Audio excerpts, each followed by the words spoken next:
It's funny, I talk in my act about how when people come to see me, Orthodox women in the airport stop me with spitzels. I'm talking about with spitzels. And they go to me, you're Modi. And they point to Leo because they listen to the podcast. He goes, and you're his gay husband. It's as though like there's the gay husband and there's Modi. It's like two different worlds. I don't know what it is. They enjoy the laughter. It's not. It's Moshiach energy. What can I tell you? They just their minds aren't as closed as people think they are. Hello and welcome back to this channel. My name is Frida Wiesel, and in this channel I explore topics related to Judaism, New York City, insular societies, and my special subject, Orthodox Judaism, which is where I come from, have left, and remain deeply engaged with. Today, I am so delighted to talk with the wonderful Jewish comedian Modi Rosenfeld, or as he goes by, Modi, all caps.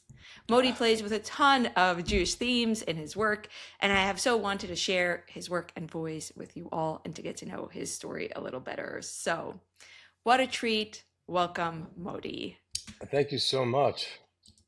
So, one of the things I really love about your comedy, Modi, is that you play with like Hasidic Judaism, which I don't know.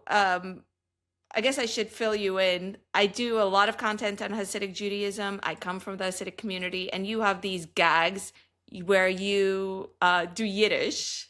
What's your background, your Jewish background? Born in Israel, we came to America when I was 7. We moved to the 5 towns, and in the house we only spoke Hebrew. When my grandparents were there, we had Yiddish in the house, so I had a little bit of a basis for that. I loved Yiddish, and I actually took it. They had a course for it in BU, but I also learned in. I used to go voluntarily. I would go, and I went to Lubavitch Yeshiva, and they taught the sichas. The Rebbe sichas were taught in Yiddish, and that was my favorite thing to sit and learn the Rebbe sichas in Yiddish. And I still listen to them, and I still. And last night I was at the oil the Rebbe's grave.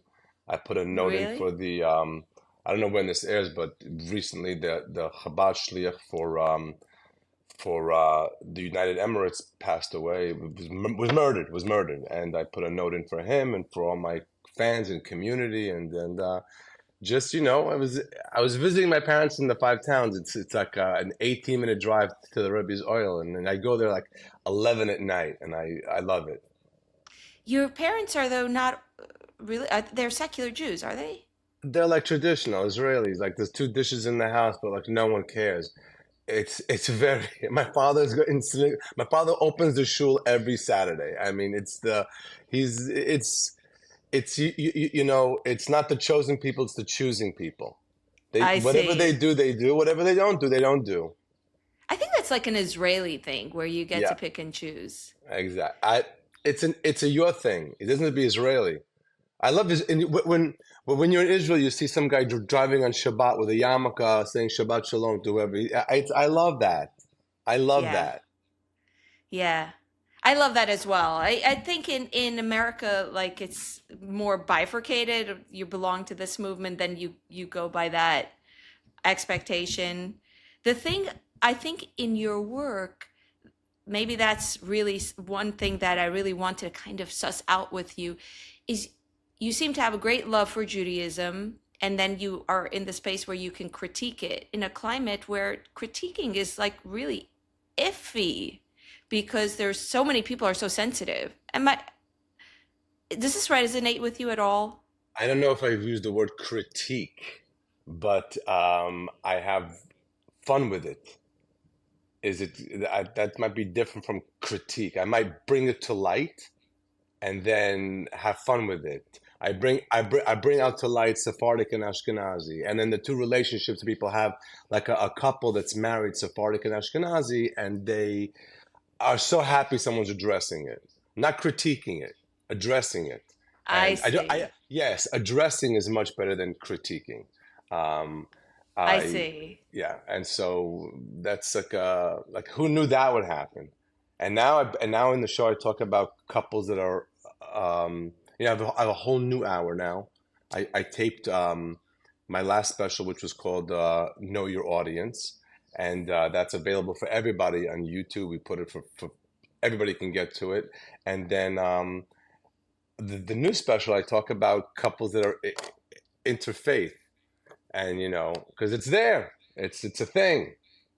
And then you make some jokes about who's not Jewish in the audience. Yeah, we have that. We've been getting a lot more goyim, gays, and theys have been coming to the What are show. these? Theys, people who, I don't know, it's just the people, pronouns, whatever you want. But Got they've all it. been coming, yeah. So we get a lot, the audience has become a lot more diversified, a lot more not Jewish, and a lot more, and the Jews keep coming in hordes too, thank God. And we get to experience, I really am so blessed. I get to experience Jewish communities all over the world. We were just in Zurich. We were just in San Diego. We were just, and sometimes I take a theater, and it's just we pack it and people buy tickets, and sometimes it's an organization that brings me in, and then you really get to see the community, and it's all over the world. All over the world, we've seen Jewish communities, and they're amazing. Something I heard that was really interesting, I heard it from a Hasidic performer that he said it to me off the record, is being a performer is having very interesting eyes into the world. You see people from a specific stage. You see, like, you're performing at people's events, and so you're seeing them from a specific vantage point. You're like dabbling with different populations. Are you feeling like you're getting a certain, like you're surveying the Jewish community of the world and you're seeing stuff that is interesting? 100%. So whenever we get to any place in the world, and especially in Europe, it was amazing when we did shows in Berlin, Düsseldorf, Frankfurt, Vienna, Brussels, Antwerp, all these places. You get there, we say hi, we're here, and then people reach out to us, and once in a while we meet up with people, and we get to hear and find out about the community, and we find out, Vienna, we were there. It's a community of 10,000 Jews that used to be 250,000 Jews, and they're so tight knit, and they help each other, and they're so proud that they take care of everybody from birth all the way to death in the Hmm. Jewish community. And it's an amazing thing. Who knew this? And I get to go there, not only meet the community, but see them and perform for them and make them laugh. And we have, at the end of the show, sometimes we sell these tickets that are called meet and greet tickets. It's a part of the package or whatever, however they market it.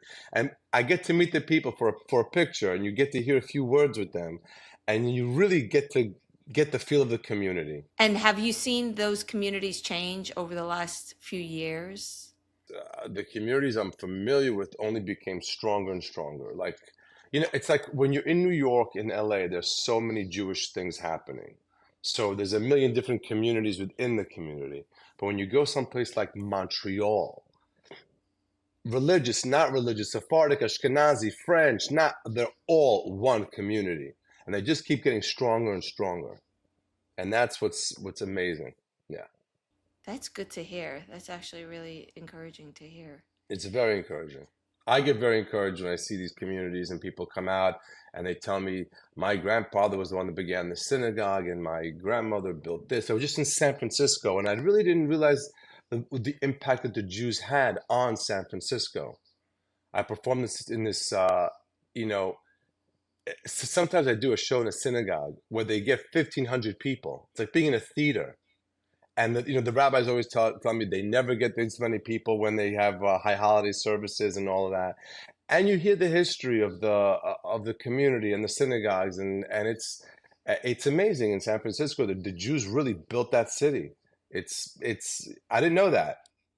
Yeah, I guess you get the history of the Jewish. You give something, and they give you something. Absolutely. So, one of the things that interests me is you play with, like, you have an Orthodox Jewish audience. Am I right? There's a lot of Orthodox Jews. I was at Gottlieb's Deli. You know Gottlieb's Deli in Williamsburg? Of Of course. course. Have Of you eaten course. there? Yeah. Oh, maybe I'll run into you someday. Where I buy my mezuzahs is a few blocks down.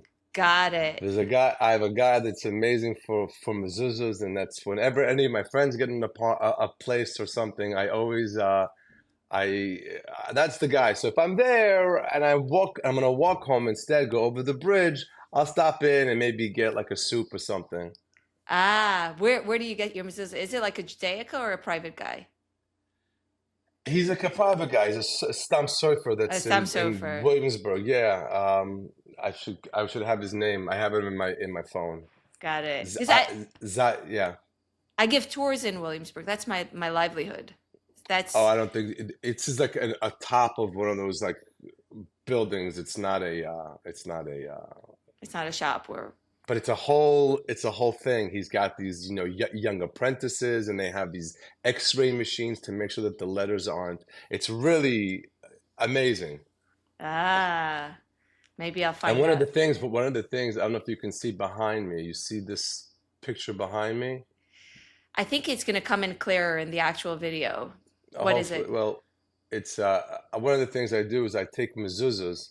I buy a nice mezuzah, and I bring it to Framebridge and have them framed. And when a friend of mine buys a house or someone needs a gift, it's an amazing gift to give an open mezuzah framed, and it's really really nice. And I don't know if you know this, but the Frierdiker Rebbe, the Lubavitcher Rebbe's father-in-law, used to have a mezuzah on his desk. So an open mezuzah on his desk. So I was inspired by that, and that's why it's a great gift. You buy the It is mezuzah, a, it's $150, and then you have it framed. It's another like $100, and then and it's a gift. what does it say? Does it have the Shema? Is that the thing that's Yeah, inside? you don't know what's inside a mezuzah? How would I know? Do you think I open a mezuzah and I look what's inside? No, come on, you know what's inside a mezuzah. I don't know. I'm assuming it's You the know what's Shema. in. Yeah, but it's on parchment. Oh wow, it is a full Yeah, it's text. beautiful. It's beautiful. Yeah, it's gorgeous. Did you know that if something goes wrong in your life, it's probably because your mezuzah has lost a letter or something? 100%. 100. Anytime anybody has I go check your mezuzahs. Check your mezuzahs. Really? Before you go to a marriage counselor, before you Go to all of that. Oh yeah, I have 1,000 stories of friends that had all kinds of situations, and I said just go check your mezuzah. And yep, what if they don't yep. have a mezuzah? Oh my God, then I'm in shock. I'm in shock. I make sure they get one. I see. That solves it always. Yeah, Got it. See, this interview has already changed the world. We've amen. improved things. Yeah. So I didn't get to the point. I was at Gottlieb's Deli Yeah. the other day, and so I'm there all the time. It would be really fun to see you sometime because I give tours and I bring my groups there. And this Orthodox Jewish woman came over to me, and she was she watches me and she watches Ricky Rose, whom you interviewed on your podcast, and people love. And she's a huge fan of yours, and it was interesting because you're an openly gay man, right? Right. So I find it really interesting how the Orthodox like Jewish community seems. Is that like, does that come up? Look. I talk. It's funny, I talk in my act about how when people come to see me, Orthodox women in the airport stop me with spritzels. I'm talking about with spritzels, and they go to me, "You're Modi," and they point to Leo because they listen to the podcast. He goes, "And you're his gay husband." It's as though like there's the gay husband and there's Modi. It's like a two different worlds. Um, and I don't know what it is. They enjoy the laughter. It's not, it's Moshiach energy. What can I tell you? They just, their minds aren't as closed as people think they are. Yeah. There's obviously crazy, crazy people, but that's in every community, and then there's people who are like, yeah, you know. I just met this amazing singer, Mendy Torsky, he's hitting the scene on the Hasidic music. He's making these amazing songs in Yiddish. He has like tiny payas. Yeah, yeah, yeah, yeah. He's amazing. He has a great song, Good Morgen, and he's he's I think the eldest of 11 kids in a Bubover family. And the parents are like, okay, he's doing his thing. And they're like a little more open-minded, I believe. I can't speak for his parents. I haven't met them, but I'm just like that their son is doing not, and he's not in the full lavush and the full outfit and all that. So the Hasidic community is I love them. I think they're amazing, and they have a great sense of humor, and and so I cater to them. It's interesting. I interviewed Tovia Tenenbaum for my podcast, and he said that Israel is a great thing that happened to the Jews, but Israeli society does not have a sense of humor. Only the Haredim have a sense of humor. Everybody has a sense of humor. It's the way the joke is presented to them. You think so? Everybody has a sense of humor. Everybody does. Like Israelis are not funny. That's what he said repeatedly. Israelis are not Are funny. you out of your mind? Israelis are some of the amazing comedians that I follow in Israel that are hysterical. Israelis have come to my show. I had a show at Echala Tarbut, the Bronfman Center, 3,000 people in Tel Aviv, and half the room Israelis, half the room was Anglos, people who moved to Israel, and they were rolling in the floors, and they have a sense of humor. It's the way you approach it. It's the way you get to them. You have to know your audience. How do you change your content for your audience? For instance, Israelis versus Haredim. It's the same kind of content. There's obviously little material that I leave out, and if it's under an umbrella of an organization, I might keep it clean. It's always clean. I might keep other things out, And even when I talk about my husband, it's not a sexual thing. We're talking about the relationship between a millennial and an older person, someone who is not Jewish and someone who is Jewish. It's that kind of stuff. So it's clean, and it's presented funny, and just funny. So that helps. It's all about the delivery. Delivery, yes. Yeah, I hear you. Do you actually get hired by Boina Olam, for instance? Yes. Boina Olam hires me. Chabads of everywhere in the world that could afford me hire me. RCCS, this unbelievable organization that helps people with cancer. Wow. They just tried to get me for a show. It wasn't like it. I don't say they couldn't afford me, but I made a donation of tickets to my show for the Beacon.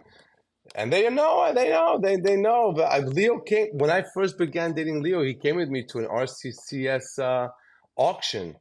Where they auction off all of these different prizes? The craziest thing you ever saw in your life. Why? Because it was just, I didn't realize I'll tell you a funny story with the RCCS. Over 10 years ago, they had some auction, and they asked me to come in and just say a few words. Hello, everybody, this is Modi, and RCCS is amazing, and this and that. And what happened was, I had no idea how this was run. This is one of those wedding halls in Williamsburg, and the MC they had was horrible. And they said to me, can you please step in and MC? So I was there from 9:30 p.m. till 2:30 or 3 at night. Wow. And they kept, I don't know, the style of what they were doing is they would auction things off, and people were like, it was literally online gambling. And in between that, they would bring in a doctor that spoke about cancer. And then again, more, here's this thing, and here's that thing, and from this company, here's from bracelets and tchotchke and meat packages. And then they would bring on a rabbi who spoke about the work of RCCS. And then me again, and then back and forth, and singers. And it was so crazy. And I was there for like 5 hours. And they're amazing organization, and they hire me, and they're Hasidic, and they're doing Moshiach energy. What can I tell you? These are organizations that do Moshiach energy, and that's what I like to put out, and it connects. It's interesting. There's like all male audience for something like that. No. Women down the middle, down. There's a mechitza. The mechitza, oh, really? Right? Yeah. No, the RCCS there wasn't really an audience. Now they have audiences. I don't know if I don't think they're doing an organization in the 5 towns. I don't think they're doing a show there, so I don't think that's with a mechitza. And Boina Olam, one time I did for them with a mechitza because it was for Hasidic crowd, and then when I performed for them in Long Island. and they were raising money from in the five towns. It wasn't a mechitza. It was men and women So together. yeah, They also they know their audience. exactly. They know their audience. They're in Williamsburg. I thought that they have these events that they're, let's say they're in Williamsburg, they'll do men only, and they'll bring you in, but they'll actually do a mechitza with two different audiences. Yeah, I've done that. I've done that. Wow. Yeah. How do you find as like how does it work with Israel issue now? Do you have to walk a fine line with like people feeling so strongly? I addressed the Israel issue at the end of my show, and I have a whole bit about it, and it's in my new show, which is called Pause for Laughter. And I don't talk about it until the end because I don't need people coming to not think about it. You know, Uh-huh. I don't want every joke is it to be about Israel or politics or Netanyahu or Trump. I don't do any of that. I literally let them just turn their brain off for an hour or so, and at the end, I talk about what's happening there. And I've been ending every show by singing Hatikva. So just to to to to to refocus where our hearts and our thoughts and our prayers really are, even though we just had an hour and a half of laughter and comedy, we sing Hatikva just to remember that, Israel's happening, that's happening, hostages are happening, um, and communities are being terrorized by protests and whatever those barbarians are doing, and that's the end, and that's how I end the shows. Wow, that's very beautiful. I don't know about, I'm guessing your audience is largely sympathetic to Israel because my audience, for instance, on YouTube, I get a lot of comments. I don't know what your comments look like. I don't know. My comments, I look at them only on Instagram. All of the other stuff, Leo handles and our social media people handle. I know there's some crazy things come through. Um, Obviously, Free Palestine and all of that kind of stuff that just, I think maybe it's even automatic that comes through, but I don't pay any attention to them. So in with your own audience, you can expect it to be like people are not going to boo you for that tikva. No. And No, listen, no. some people don't like Hatikva. I don't, Chabad, for example, isn't a big fan of Hatikva because of a few things. I forgot. One of them is it's liot am chofshi be'artzenu, to be free. And where they think it shouldn't be free, you should be, All so Torah. not all Torah, but it's not like free to do whatever you want. I don't know what their problem is, but what's happening is everybody's standing, and then we all sing this song. It's a moment of being together. It's like a moment that even though if you're humming along because you just know the tune and you don't know the words, it's a moment of just unity. Um, and once in a while, I on the second verse of Liotam Chofshi Be'artzenu, Eretz Tzion Yerushalayim, I say Liotam Kodesh, to be a holy nation, Be'artzenu Eretz Tzion Im Ruach Moshiach, with Moshiach energy, and that I do under my, I sing it. They don't hear I'm singing it, but that's how I sing it. Wow. Yeah, Is Mashiach a like what does Mashiach mean to you? Because I've heard Mashiach energy several times. Moshiach's the ultimate goal. That's Is the that ultimate. yeah? It's the ultimate, isn't it? What are you? I mean, I don't know what your background, what your current situation is, but as a Jew, then the number one goal is Mashiach. Yeah? Yeah, I don't know that all Jews are think of Mashiach in a literal sense. I don't know what all Jews think, and that's not my problem. I tell you what I think and what I believe in all of the writings. And if you look at the prayers that people say, people who go once a year to synagogue or go once every 15 minutes to synagogue, the prayer is for Mashiach. Look at the Kaddish and look in Kedusha and look at all of it's Mashiach. That's the goal. Some people, the goal is that all Jewish kids should have Jewish education, and the goal is that we should be learning Torah. Oh, it's not the goal. that might bring you to the goal, might bring you to the goal, but the goal is Mashiach. The world should not be the way it is. It should be in harmony and in full 24/7 Mashiach energy. So until Mashiach comes, you create Mashiach energy. What's Mashiach coming gonna look like in your Uh, like a big comedy show when everybody's laughing. Oh, Like really? big, huge comedy show where everybody's laughing. No one's hating each other. No one wants to kill each other. No one's doing, everybody's just the obviousness of it all. The Uh-huh. obviousness of just everybody getting along. Everyone's a winner. Everyone's getting something good out of it. That's Mashiach energy. And everybody's looking for that. The Jews, the Christians, the Muslims, and I mean, the normal of all of those three, not the radicals of all of those three. Right, right. There are always exceptions, but that is a very sweet thing, Modi. I really like that. I'm gonna be davening for Mashiach extra. Well, what have you been davening for until then? I don't think I've Don't been you? so good about davening until No, but now. when you do daven, you look in the siddur. Everything is it's all for Mashiach. I grew up with a sense of Mashiach as a little bit like a story of those who are good will merit that end time, and those who are not good will not. It is It has not going to nothing to be a do with Mashiach. It has nothing to do with Mashiach. Mashiach, the goal of the Jews is Mashiach. That's the goal. uh-huh. There's many other people think it's the goal that we have our nation. Israel should be, that's the goal. And the goal is Mashiach. All of those other things are to bring us to that in the right way. In a literal sense. You mean it in a literal sense. In a literal sense, the world can be in harmony. Just as it's in disharmony, it could be in harmony. And you see it. You have Mashiach energies that come to your life all the time.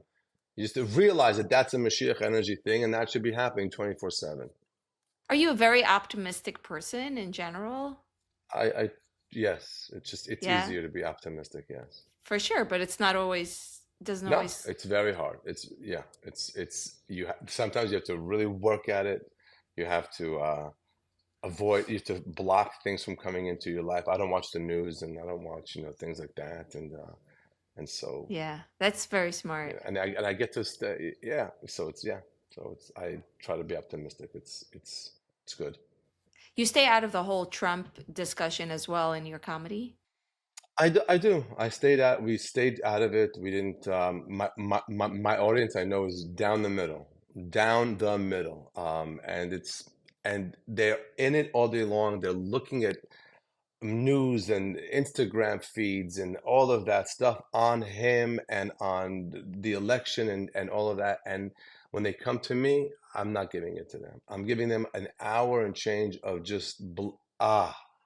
we just had an hour of no politics and no Trump and no anything. And that's what they come for the show for. They don't though put you through a purity test. Like there aren't people who put you through a purity test like, Modi, are you the good guy with us? Because people are so, when we say down the middle, they're not just like, I'm sure you have a diverse audience, but also but the respective sides are often so important to people. Yeah. Luckily, in a comedy show, when you stay neutral and out of it, I'm not pushing either side. And Yeah. let me tell you something. I did a show twice for the Republican Jewish Coalition, and the reason I did that show is because they invited me.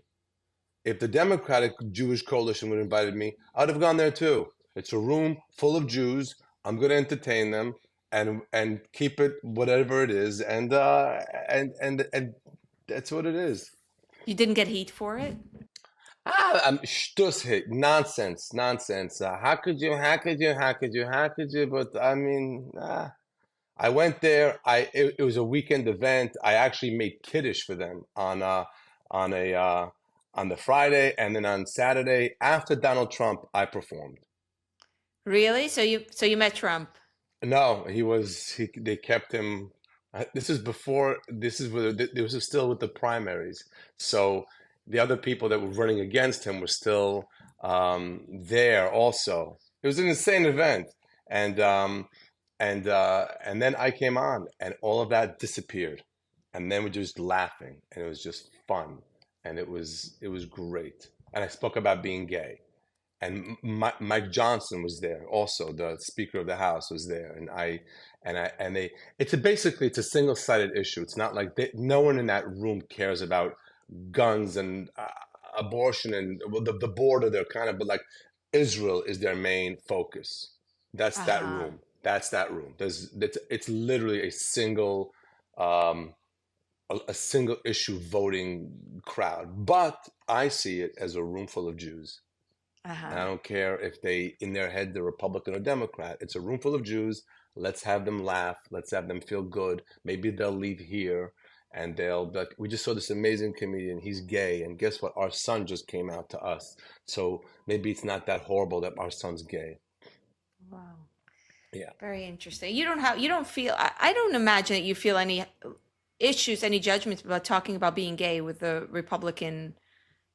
Oh, Republican audience. it's just anybody talking about anything. It's, you know, I I don't know if you followed the story of Donald Trump visiting Gottlieb's Deli and then the owner died. No, what happened? Oh my God. Okay. I know he went to the Rebbe's grave. I know that much. Yeah. But what Yeah. happened? He went to Gottlieb's? You're really not following the news. I'm so happy you're on my podcast so I can tell you some of the better pieces of the well, it's not a great I piece of the catch news. headlines. So if Trump is at the oil, I'm going to see that. I Um, see. yeah. Yeah, But that's good. I can yeah, fill you yeah, in. You didn't miss anything. so what happened at Gottlieb's Deli? Well, he was supposed to come to Gottlieb's Deli. The entire Williamsburg community was so flattered by that, and they were so excited about that. Um, Not only because Trump was coming to their community, but he was coming to their little, broken Yeah. down old school delis. He wasn't going to the Rebbe. And the morning of Trump's visit, Mr. Gottlieb Sr. passed away from a heart attack. Oh my God. Wow. Yeah. And I Wow. don't know if you remember him, like a little white beard. Yeah, yeah, Yeah, he was yeah. always there. And the Yeah, whole thing was called off. And then Trump sent a letter to the Gottlieb family has really suffered because Mrs. Gottlieb lost her husband and her sister in like a span of like 3 weeks wow. now. Yeah, it's very sad. Um, but from my perspective, since I covered some of it on social media, people were really horrible. People were really horrible about it. Now, I don't do comedy and I'm not a funny person and I can't like diffuse, but people are like, that was a tragedy that it should have invited 100% empathy, right? Yeah. And yeah, people are so feel so strongly that it's almost like I would like to also have an audience that's down the middle because I feel like why not? You should be my audience no matter what you believe about politics. That's not what I do, right? Okay. And yet people it's very hard to hold a house of that those two different perspectives is Well, what I'm saying. I'm not a political comedian, so that's why Yeah, it's not yeah. that hard for me.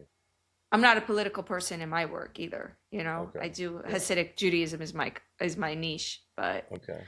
yeah, but you go with a 10-foot pole and people will have like very strong feelings and will want it. Yeah. So they write it on their little comment, and then okay, great. And maybe some other guy will write on his comment, and he'll write on his comment to his comment, and then so what? So you're gonna sit there and think about it? Who cares? I don't know. Who really? That's just yeah. That's their nebuch. That's that. Their punishment is that they're them. They're them. That's happening in their head. It's a horrible thing. It is a It's a horrible horrible thing. thing for them. It's a horrible thing for these people. I find it very sad in general. I maybe I would like more Mashiach energy. I Yeah. find it sad that that is not Mashiach energy to me. No, it's not. But yeah, it's not. Yeah, yeah. Maybe it's my Mezuzahs. It's like your Mezuzahs. I have to check them. Um, is it true that you were once in Wall Street? Yeah, I was. I began comedy. I began. I worked for Merrill Lynch, and I used to imitate the secretaries. And then my friend said to do it on stage, and that's how it all began. Like 30 Wow. years ago, at a comedy club called Stand Up New York, which is on 78th and Broadway. And now I have 3 sold out shows at the Beacon, 5 blocks down. And Wow. it's there you go. There's your Moshiach energy. It's real And nachas. I couldn't have done any of it without my husband. He runs the entire. He took over my career about 3-4 years ago, and just launched it. And that's Amazing. yeah, yeah, yeah. Can I ask how you met? We met on the subway. What? Yeah, I was on the 6th train. We looked at each other, and he came off, and he asked me, "Were we looking at each other?" I go, "Yup." And then we went on a date that day, and I brought him to a comedy club where I was performing. He didn't know I was going to perform, and we walked in, and then we sat down, and then the guy goes, "And now, please help me welcome Modi." And I went on stage, and he was like, "What the hell?" And then he moved in 3 days ago. That was 9 years ago.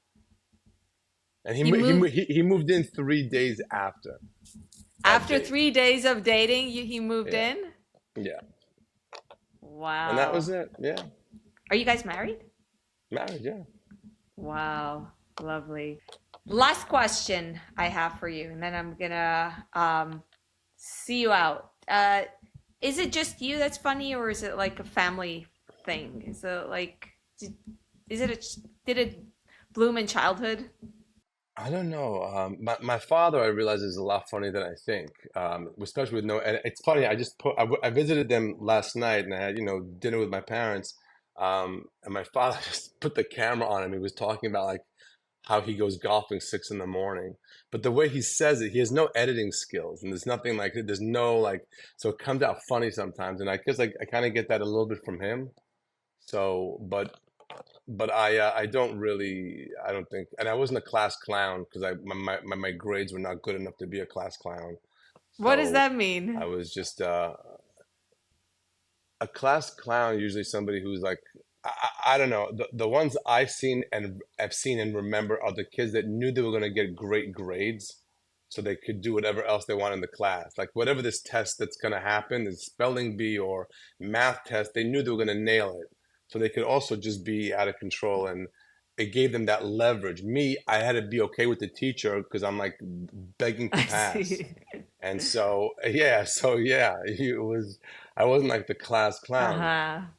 Well, you've grown into it.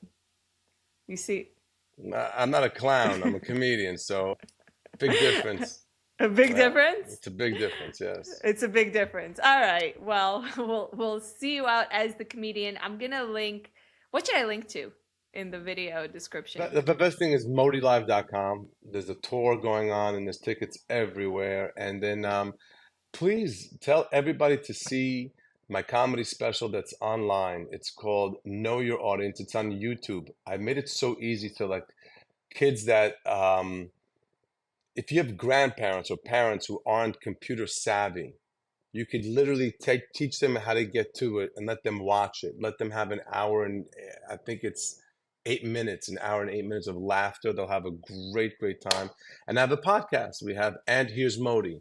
When my husband's on there, we have a co-host Periel. We have great guests, and we have sometimes we just shoot we just shoot Breathe. breeze exactly, and we just have some fun, and people enjoy it, and they get to hear about the places we're going to, and the communities, and the shows, and topics, and our thoughts on it. And the fans have built on that, so we enjoy the podcast. Can I ask who Periel is? She's somebody she also does stand up, but she runs the podcast for the Comedy Cellar, which is the number one comedy club in America, in the world. And I've known her for many years before that. She did an article about me once, and she's the one that said to us, you guys, we said we were going to do a podcast, and I'd love to produce it. And so she became a producer, and she sat in, and then it just worked out, and Wow, she sounds wonderful. I have she's caught. fun. She's fun, yeah. Awesome. Well, thank you so much. I'm going to link all of that in the video description, including the special, which I think people will love, and some other bits. And thank you, Modi. Thank you to the viewers on YouTube and the listeners on the podcast. And bye-bye. Thank you all. Bye.